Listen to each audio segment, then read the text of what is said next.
homenagem aos heróis e àqueles que lutaram pela independência do nosso continente, surge o nome Copa Libertadores da América. Um dos torneios mais importantes e antigos do mundo e talvez o mais difícil de conquistar, de ser o campeão, de chegar ao topo.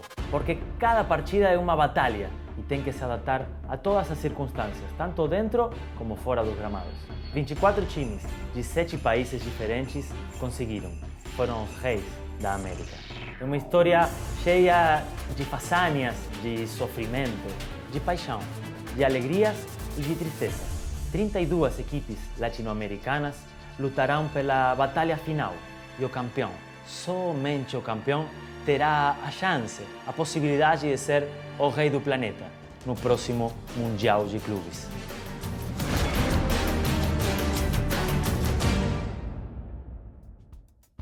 No episódio de hoje, um camisa 10 diferente, elegante, com passe fino, com assistências perfeitas e também com muita chegada na área adversária. Ele fez gols que marcaram a história de um time. É multicampeão. Senhoras e senhores, Rei. Rolou pra Cafu, pra Raí, pro gol!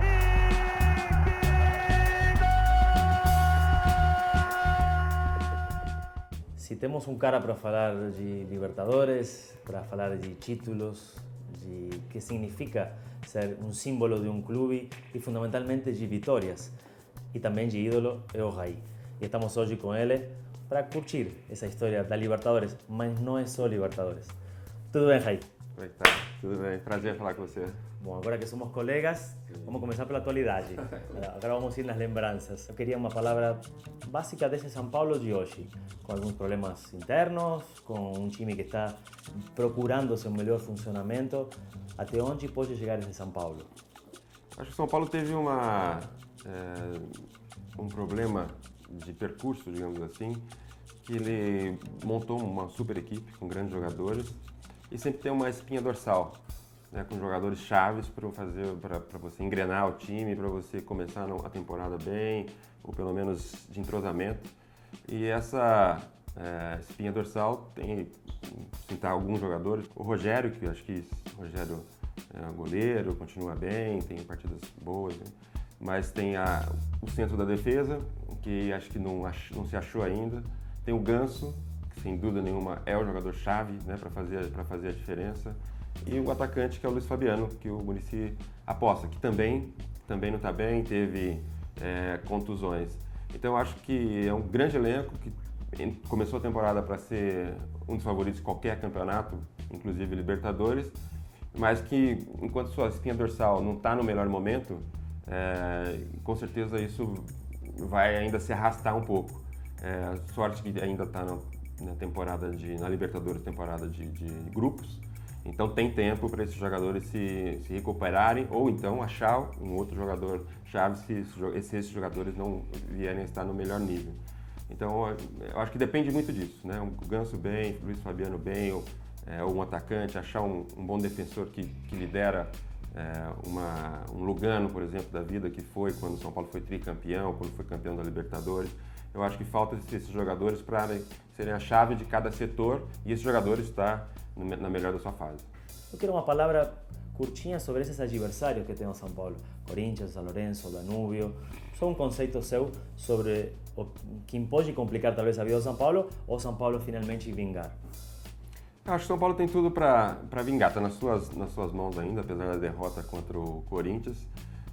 Todo mundo sabia que é a chave mais difícil da Libertadores, que tem 3, né, o Corinthians, o grande rival, o campeão da última Libertadores e o São Paulo. Então todo mundo sabia que era o chamado Grupo da Morte. O São Paulo, conseguindo o resultado dentro de casa, na minha opinião, está classificado.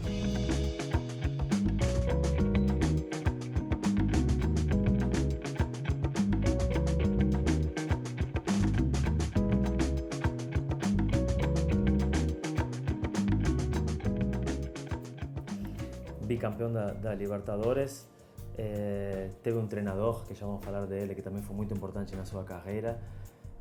Qual foi o momento daquela Libertadores que você sentiu que o São Paulo conseguia chegar lá?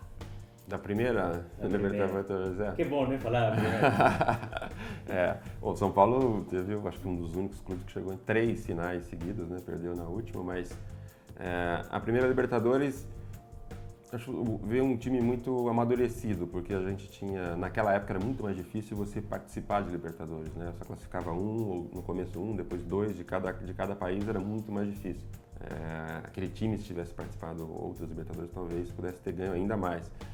E o São Paulo perdeu 2 finais de campeonatos brasileiros, uma para o Vasco e uma para o Corinthians, e ganhou a terceira em 91. Então, quando o São Paulo entrou na Libertadores de 92, era um time muito amadurecido, não mexeu muito na sua estrutura, e o Tele já tinha colocado o seu estilo de jogo, né? Um estilo inconfundível que alia jogo ofensivo, poesia, coisa estética bonita, um jogo de grupo que só ele sabia fazer, como poucos, e que então a gente sabia que entrava como um dos favoritos, mas a gente não tinha experiência da Libertadores. Então acho que por isso que essa foi a grande diferença, né, entre a 92 e 93, foi que na primeira a gente entrou no espírito da Libertadores, o time ficou um pouco mais guerreiro, em alguns jogos não tão ofensivo, em alguns jogos teve que se adaptar, os jogos mais duros, teve que segurar alguns resultados, e a gente soube se adaptar a isso. Acho que um jogo que marcou muito foi um jogo contra uma surpresa, que era o Criciúma, que a gente tinha um grande time, e aí o São Paulo teve que definir lá uma vaga jogando lá fora, com a torcida em cima. Eu acho que depois dali, acho que a gente percebeu que aquele time que ia ser difícil, mas que o time era melhor que os outros, né? Então era colocar isso em prática, e terminou de uma forma dramática, né? Como muitas vezes na Libertadores, mas inesquecível, né? No Morumbi, primeiro título importante internacional, com 120 mil pessoas, nos pênaltis, né? Com todos os ingredientes de um grande drama que só o futebol consegue construir, né?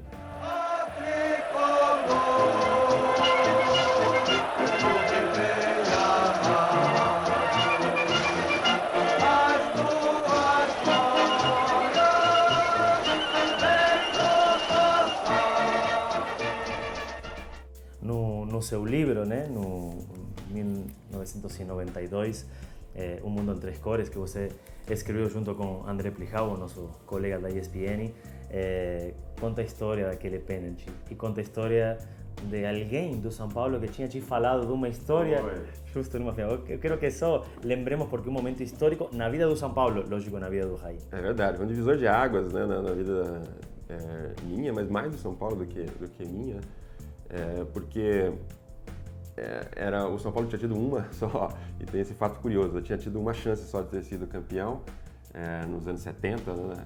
E quando a gente estava indo para o estádio, um diretor, um conselheiro, né, um feliz conselheiro, fez um comentário para mim, que eu sou batedor de pênalti, falou assim: olha, a gente tem que ganhar dessa vez, porque a única chance que a gente teve, eu não lembro agora o nome do jogador, perdeu o pênalti, a gente teve a chance de ganhar a Libertadores e perdeu o pênalti. E aí essa história ficou na minha cabeça, na época, na hora assim, que ele me contou, eu não imaginava, mas assim que o juiz apitou o pênalti, faltava menos de 10 minutos e foi um jogo duríssimo, com poucas oportunidades, eu sabia que ali era tudo ou nada, uma decisão, e se eu perdesse o pênalti, o São Paulo ia perder mais uma chance e nunca saberíamos quando ia ter outra. Então quando eu ponho a bola no chão e dou os passos para trás, aí todo mundo, eu brinco que quando saiu o pênalti, todo mundo grita, né? Todo mundo, jogadores, torcidas, o único que não comemora é quem vai bater, né? Aí eu pego a bola, volto, quando eu dou uns 4 passos para trás, aí aquele silêncio. É mais impressionante que 120 mil pessoas gritando, 120 mil pessoas esperando ver o que você vai fazer, né? E aí naquele momento passou rápido para minha cabeça aquela história, um feliz momento que ele foi me contar aquela história, mas eu estava muito confiante, assim como o time, como eu falei, a gente já estava num embalo.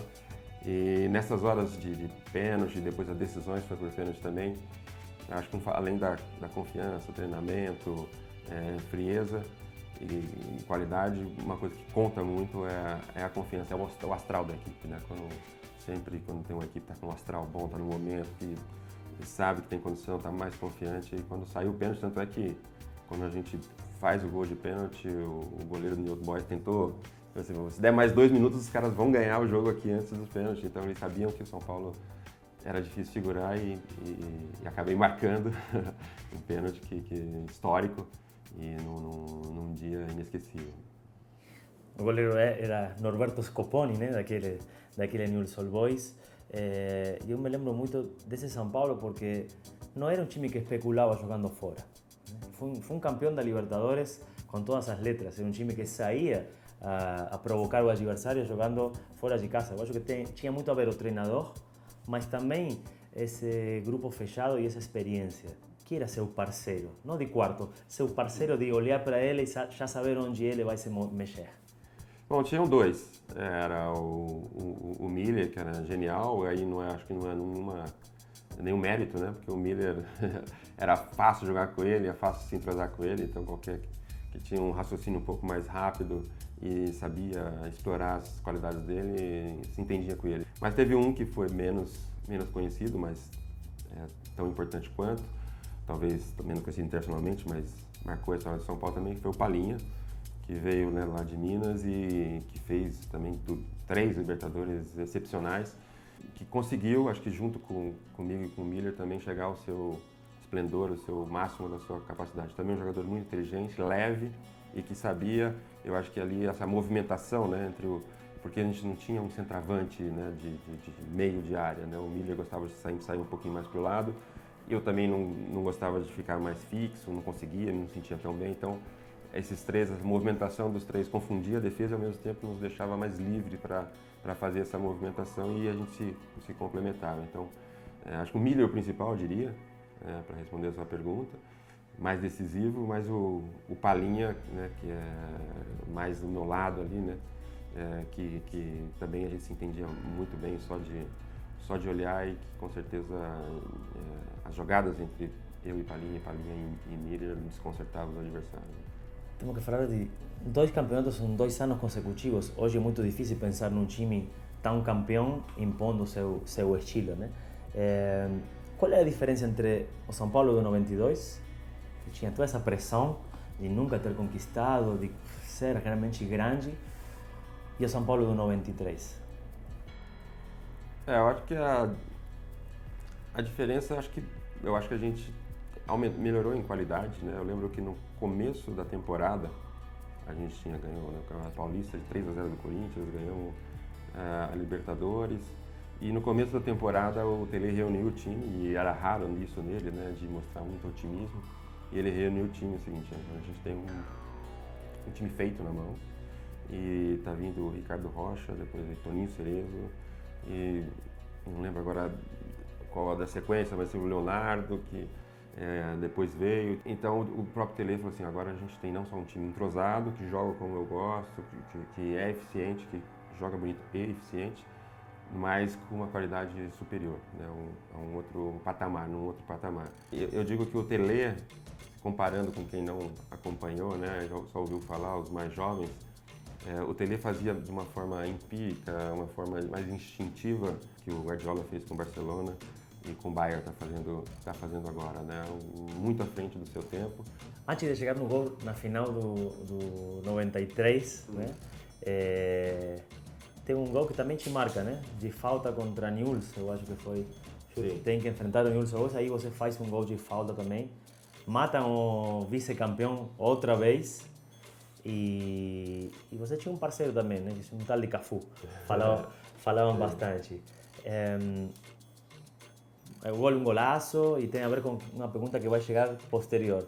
Aí chega a final e foi um estádio primeiro, 92 cheio, a pressão, um gol de pênalti, todos os fatores para ser um drama ou um final feliz como foi.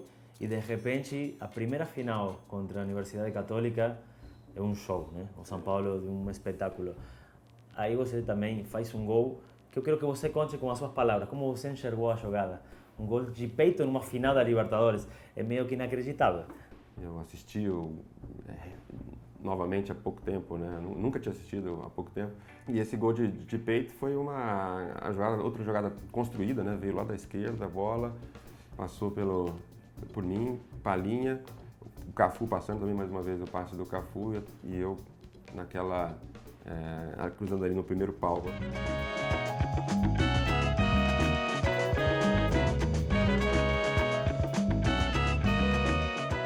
E acho que o gol de peito, né, de ser original, acho que tinha a ver com aquele time, com aquele momento, com aquele astral que o time estava vivendo, que pra mim, assim, na época, assim, nem pensei se era de peito, né, era tão natural pra gente, e que depois é que você vai se dar conta, né, o final de Libertadores, um gol de peito, um gol bonito. E quando acaba o jogo, 5-0, e aí eu lembro que teve um jogador do Universitário, não me lembro agora quem que veio me cumprimentar e fala, impossível, esse time é um fenômeno, né? Então, assim, não tem jeito. E se tem que falar de um jogador da Libertadores, você fala, não, esse cara para mim tem a cara da Libertadores. Você não pode falar de você. Daquele time, você disse? Time que você quiser. Se quiser do São Ou Paulo, daquela época, ou em um. Daquela época ou qualquer Libertadores? Qualquer uma. Maria, tanta gente. Eu diria que falar do Miller, jogador que marcou a época, que eu acho que um time que chega 3 vezes, né, ganha 2 e chega 3 vezes seguidas no final de Libertadores, acho que é uma coisa única e aí acho que o Miller tem muito a ver com isso. E um treinador da Libertadores? O Tele. Mas teve qual que foi o maior da Argentina? Qual foi? O Bianchi, acho que esse, com certeza. E ganhou no Morumbi, quantas vezes? Acho que umas 2 ou 3 vezes no Morumbi, né? Jogando no Morumbi. Esse acho que supera, tem a cara do Libertadores, com certeza. Você tem um ídolo? Tem um ídolo como jogador? Bom, o Sócrates, obviamente, jovem, mas na mesma época aí, intensidade parecida do Zico. Agora, o Zico, o que foram meio que me inspiraram, um jogador fora do Brasil que me inspirava bastante era o Platini. Coincidência ter ido para a França depois, mas eu admirava muito o estilo dele, né?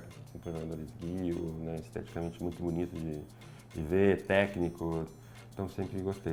Na minha juventude foram esses, né? A geração de 82 e o Platini. Falando de Sócrates, primeiro sempre temos que lembrar do craque dentro e fora. Você tirava sarro? Você tirava sarro, tipo, a gente chegar na Libertadores, vocês não ganham? Não. Às vezes sim, quando o Corinthians, né, quando tinha final contra o Corinthians e tal, que eles ganhavam, eles não tinham ganho ainda em nenhuma Libertadores, às vezes sim, de brincadeira, né?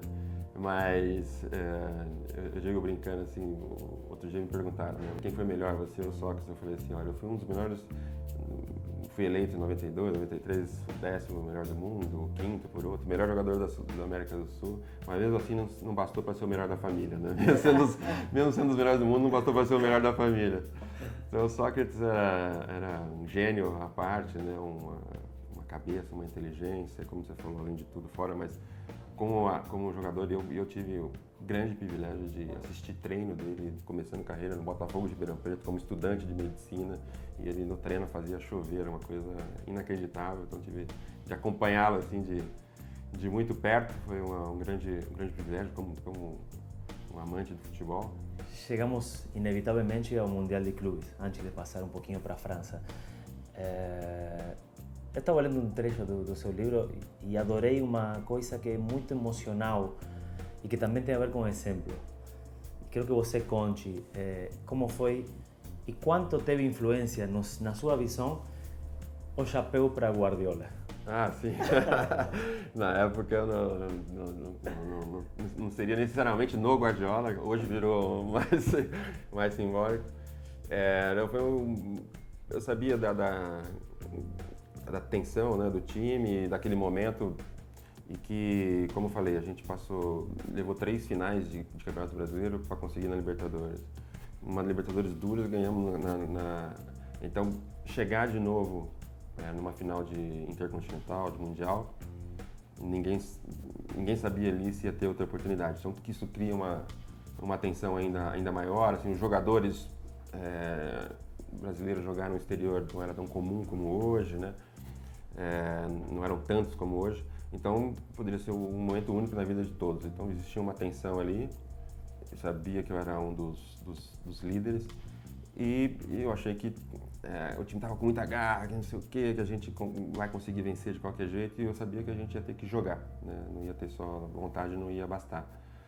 Ia ter que jogar também contra o Barcelona do Cruyff. Então, no primeiro lateral que teve, acho que foi 2, 3 minutos de jogo, a primeira bola que eu pego, né, foi, se não me engano, o Ronaldo Luiz, bate lateral, estava lá pela ponta esquerda, e quando a bola quica, eu não tive dúvida, tinha o jogador, o Guardiola, chegando, e ali eu poderia dominar, proteger, mas eu fiz questão de dar um chapeuzinho de chaleira, que era para realmente falar assim, olha, a gente pode ser o mesmo São Paulo da Libertadores, ser aqui também contra o Barcelona, ser na final da Intercontinental. E eu tenho certeza que aquilo teve um efeito, os jogadores se soltaram mesmo tomando um gol, né, do Stoichkov, o time continuou jogando com confiança.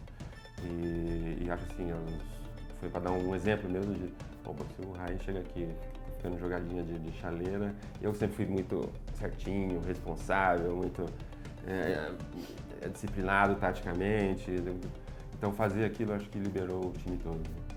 Liberou o time todo e te liberou também. Às vezes faço perguntas tipo, o que significa fazer um gol como fizemos antes da Libertadores?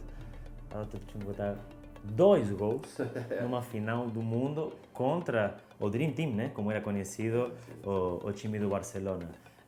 E conta um pouquinho também, cruzamento Miller, com que foi que você fez o primeiro gol? Eu lembro que do primeiro gol teve uma jogada excepcional do Miller, né, no contra-ataque. O Ferrer, que era considerado o melhor marcador, né, colocaram para marcar o Miller, né, já vi o Miller já destruir muitos jogadores. E aquele corte, era o corte e uma jogada que a gente, né, já cansou de...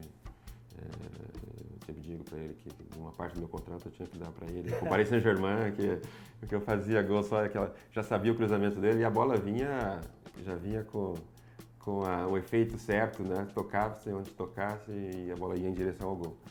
Então eu vim em uma posição de meio, né? Não foi ideal, foi no meio do corpo. E eu só tive que me afastar, sabia que o cruzamento dele era tão perfeito que só tinha que fazer uma tabela, né?